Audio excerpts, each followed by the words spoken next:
Hello hi అండి, అందరూ ఎలా ఉన్నారు? ఇవాళ వీడియోలో మినిస్ట్రీ ఆఫ్ రైల్వేస్ నుంచి అంటే రైల్వే రిక్రూట్మెంట్ బోర్డు నుంచి మనకి ఒక భారీ నోటిఫికేషన్ అయితే విడుదలైందనమాట. దీనికి సంబంధించిన కంప్లీట్ డీటెయిల్స్ మీకు ఈ వీడియోలో ఎక్స్ప్లెయిన్ చేయబోతున్నాను.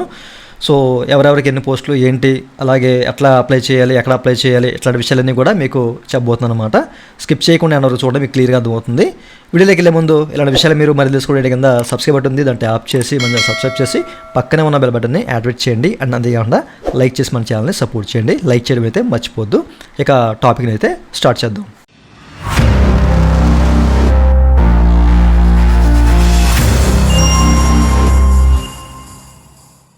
ఫ్రెండ్స్, మీరు ఇక్కడ చూడొచ్చండి, మనకి రైల్వే రిక్రూట్మెంట్ బోర్డు నుంచి ఏంటంటే రైల్వే ప్రొడక్షన్ స్పెషల్ ఫోర్స్ అని చెప్పేసి ఓకేనా, ఆర్పిఎఫ్ పోస్ట్ అయితే వీళ్ళు భర్తీ చేయడానికి అయితే సిద్ధం చేశారన్నమాట. ఇందులో మనకి 2 కేటగిరీస్ అయితే ఉన్నాయండి, సబ్ ఇన్స్పెక్టర్ అలాగే కానిస్టేబుల్ అనమాట.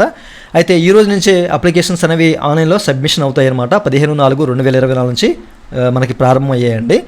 అది 14/5/2024 వరకు ఓకేనా. క్లోజింగ్ డేట్ వచ్చేసరికి 14/5/2024, అంటే ఒక నెల పాటు మనకి అప్లికేషన్ సబ్మిషన్ అనేవి జరుగుతాయి అనమాట.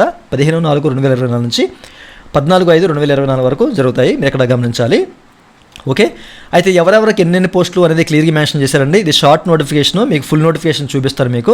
ఓకే, సో మనకేంటంటే వేకెన్సీస్ ఈ యొక్క సబ్ ఇన్స్పెక్టర్ పోస్ట్కి వచ్చేసరికి 452, కానిస్టేబుల్కి వచ్చేసరికి 4208 పోస్టులు అనమాట. మొత్తంగా 4660 పోస్టులు అనేవి భర్తీ చేయడానికి సిద్ధం చేశారండి. ఓకేనా, సో వీళ్ళు ఏంటంటే మనకి 7th CPC పే స్కేల్ ప్రకారం ఏంటంటే సబ్ ఇన్స్పెక్టర్స్కి వచ్చేసరికి 35,400, కానిస్టేబుల్స్కి 21,700 రూపాయలు అయితే పే చేస్తామని చెప్పేసి క్లియర్గా మెన్షన్ చేశారు. అలాగే ఏజ్ లిమిట్ కూడా 1/7/2024 నాటికి సబ్ ఇన్స్పెక్టర్స్కి 20 నుంచి 28 సంవత్సరాల వయసు మధ్య ఉండాలి, కానిస్టేబుల్స్కి వచ్చేసరికి 18 నుంచి 28 సంవత్సరాల వయసు మధ్య ఉండాలని చెప్పేసి క్లియర్గా మెన్షన్ చేశారు. మీరు అక్కడ చెక్ చేసుకోవచ్చు. ఓకేనా, అట్లాగే మనకి కింద కొన్ని లింక్స్ అయితే ఇచ్చారండి. ఓకేనా, సో మనకేంటంటే ఇక్కడ రీజనల్ వైజ్గా ఏంటంటే ఇక్కడ మనకి పోస్ట్ అనేవి అంటే ఏ రీజన్కి ఏ లింక్ ఉంది, సో అక్కడ మనకి నోటిఫికేషన్స్ ఎన్నెన్ని పోస్టులు ఉన్నాయి ఏంటని చెప్పేసి అయితే క్లియర్గా ఇచ్చారన్నమాట. మీరు ఇక్కడ చెక్ చేసుకోవచ్చు. మీ రీజన్ ఇక్కడ మనకి ఏంటంటే సికింద్రాబాద్ అయితే ఉంది దగ్గరలో, సో దీని అయితే క్లిక్ చేసి ఓపెన్ చేయండి. అయితే దీనికి స్త్రీ పురుష అభ్యర్థులు ప్రతి ఒక్కరు అప్లై చేసుకోవచ్చు అండి. ఓకే, ఈ విషయాన్ని మీరు గమనించాలి. నేనైతే క్లిక్ చేశానండి సికింద్రాబాద్ దగ్గర, సో మీరు చెక్ చేసుకోవచ్చు. వెబ్సైట్ అయితే ఈ విధంగా ఓపెన్ అయిందనమాట. మనం ఇక్కడ నుంచి అప్లికేషన్ సబ్మిట్ చేయడం కానీ ఉండే నోటిఫికేషన్ వివరాలు అన్నీ కూడా చెక్ చేసుకోవచ్చు. సో ఇక మనకి లేటెస్ట్ అప్డేట్లో మీరు ఇక్కడ చూడొచ్చండి. ఓకేనా, మనకి application link for general number అని చెప్పేసి ఇక సబ్ ఇన్స్పెక్టర్ అలాగే కానిస్టేబుల్ అని చెప్పేసి మెన్షన్ చేశారు. ఇక్కడ క్లిక్ హియర్ ఫర్ లింక్ అని చెప్పేసి ఉంది. ప్రస్తుతానికి అయితే లింక్ ఓపెన్ కావట్లేదు, ఎందుకంటే మనకి ప్రస్తుతం ఈ రోజే స్టార్ట్ అయింది కాబట్టి మీరు రేపు ఎల్లుండిలో ట్రై చేయండి అవుతుంది. ఎందుకంటే ఒక 4 రోజుల పాటు ఉంది కాబట్టి అట్లాంటి ఇబ్బంది లేదు. రేపు ఎల్లుండిలో ట్రై చేయండి. ఈ లింక్ క్లిక్ చేస్తే సరిపోతుంది అనమాట. వీటికి సంబంధించిన లింక్స్ అన్ని ఈ వీడియో కింద మీకు డిస్క్రిప్షన్లో ఒక లింక్ అయితే ఇస్తారండి, ఆ లింక్లో ఉంటాయి. సో మీరు క్లియర్గా చెక్ చేసుకోవచ్చు. ఓకేనా, సో ఈ విషయాలు మీరు గమనించాలి. అండ్ ఆ తర్వాత మనకి కింద మీరు చూడొచ్చండి, సో కానిస్టేబుల్స్ అలాగే సబ్ ఇన్స్పెక్టర్ అని చెప్పేసి 2 నోటిఫికేషన్స్ ఉన్నాయి. మీకు ఏది కావాలి అనేది మనకి ఇక్కడ ఇంగ్లీషు హిందీ అని చెప్పేసి 2 లాంగ్వేజ్లు ఉన్నాయి. క్లిక్ చేసి ఓపెన్ చేయండి. నేనైతే ఓపెన్ చేసి పెట్టాను, సో మీరు చెక్ చేసుకోవచ్చు. ఇది కానిస్టేబుల్ది, అలాగే ఇది సబ్ ఇన్స్పెక్టర్ది అనమాట.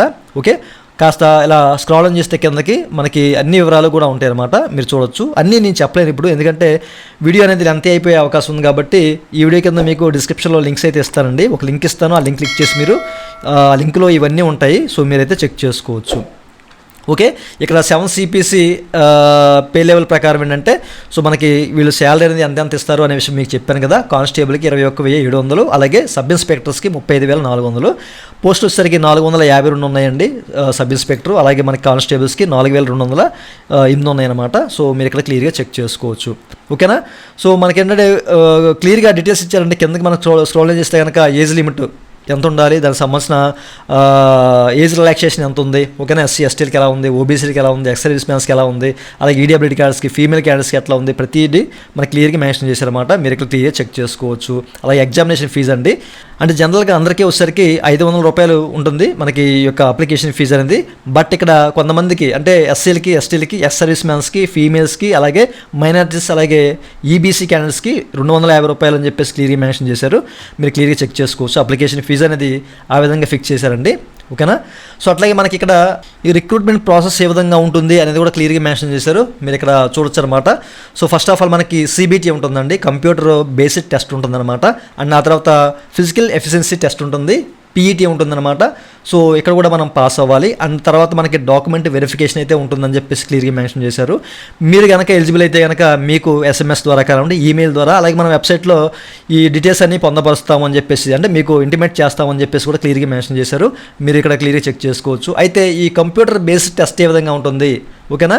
సో ఇక్కడ మనకి ఏంటంటే ఈ సబ్ ఇన్స్పెక్టర్స్ వచ్చేసరికి ఎనీ గ్రాడ్యుయేషన్ కానిస్టేబుల్స్కి 10th పాస్ అయి ఉండాలి, అలాగే సబ్ ఇన్స్పెక్టర్స్కి డిగ్రీ పాస్ అయి ఉండాలి, ఎనీ డిగ్రీ, ఓకే.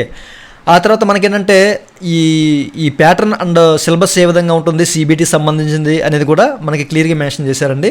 సో మీరు క్లియర్గా చెక్ చేసుకోవచ్చు. ఎందుకంటే నేను ఇదంతా మీకు క్లియర్గా వివరించలేను, ఇప్పటికే వీడియో లెంత్ అయిపోయింది, ఓకేనా. అండ్ ఆ తర్వాత మనకి ఫిజికల్ టెస్ట్. సో ఇక్కడ అసలు దేనికి ఏది మనము రన్నింగ్ అనేది ఎన్ని మీటర్లు వేయాలి, హై జంప్ ఎట్లా చేయాలి, ఓకేనా. సో కంప్లీట్ డీటెయిల్స్ అని మనకి క్లియర్గా మెన్షన్ చేశారన్నమాట. సో మీరు క్లియర్గా చెక్ చేసుకోవచ్చు. ఫీమేల్స్కి మేల్స్కి ఈ యొక్క ప్యాటర్న్ ఎట్లా ఉంటుంది అనేది క్లియర్గా మెన్షన్ చేశారు, ఓకే. అండ్ డాక్యుమెంట్ వెరిఫికేషన్లో ఎలా ఉంటుంది, మనం ఏమేమి తీసుకురావాలి అనే విషయాలు కూడా మెన్షన్ చేశారు, ఓకే. సో మీరు ఇక్కడ క్లియర్గా చెక్ చేసుకోవచ్చు. అండ్ ప్రతి ఒక్కటి క్లియర్గా మెన్షన్ చేశారండి. సో దీనికి సంబంధించిన లింక్స్ వీడియో కింద మీకు డిస్క్రిప్షన్లో ప్రొవైడ్ చేస్తాను. సో క్లియర్గా చెక్ చేసుకోండి. సో మనం ఎట్లా అప్లై చేయాలి అనేది మీకు చెప్పాను. సో ఇక్కడ మనకి ఒక లింక్ అయితే ఇచ్చారు కదా, అప్లికేషన్ లింక్ అని చెప్పేసి, మీరు ఓపెన్ చేయండి. మీ రీజన్ సంబంధించిన ఓపెన్ చేయండి. నేను సికింద్రాబాద్ అయితే ఓపెన్ చేశాను. So click here for link అని చెప్పేసి కనిపిస్తుంది. దీన్ని క్లిక్ చేస్తే మనకి ఈ విధంగా రావడం జరుగుతుంది. ఎందుకంటే ఈరోజు ఓపెన్ చేశారండి, అప్లికేషన్స్ ఈరోజే ఓపెన్ అయ్యాయండి ఆన్లైన్లో త్రూ చేయడానికి. అందుకని చెప్పేసి మనకి ఏంటంటే ఇక్కడ వెబ్సైట్ అయితే రీచ్ అవ్వట్లేదు. బట్ రేపు కానీ ఎల్లుండి కావాలంటే 2 days తర్వాత ప్రాపర్గా వర్క్ చేస్తుంది. అప్పుడు మీరు ట్రై చేయండి. అయితే దీనికి సంబంధించిన లింక్స్ వీడియో కింద డిస్క్రిప్షన్లో లింక్ డైరెక్ట్గా ఇస్తాను నేను. సో ఓపెన్ చేయండి. కుదరకపోతే కనుక మీరు బ్యాక్ వచ్చి, ఓకేనా. సో ఈ వెబ్సైట్ నుంచి అయితే ఓపెన్ చేయండి, ఓకే. చూసారు కదా. ఇంకా మీకు ఏదైనా డౌట్స్ ఉంటే దీని మీద ఈ వీడియో కింద కామెంట్ సెక్షన్లో కామెంట్ చేయండి. ఇదండి వాళ్ళ వీడియో. ఈ వీడియో మీకు నచ్చితే వీడియో కింద లైక్ చేసి మనం సపోర్ట్ చేయండి. అలాగే 2 నిమిషాలు మీరు మరి వీడియో కింద సబ్స్క్రైబ్ ఉంటుంది, దాన్ని ట్యాప్ చేసి మనం సబ్స్క్రైబ్ చేసి పక్కన ఉన్న బట్టి అప్డేట్ చేయండి. Thank you for watching and జై హింద్.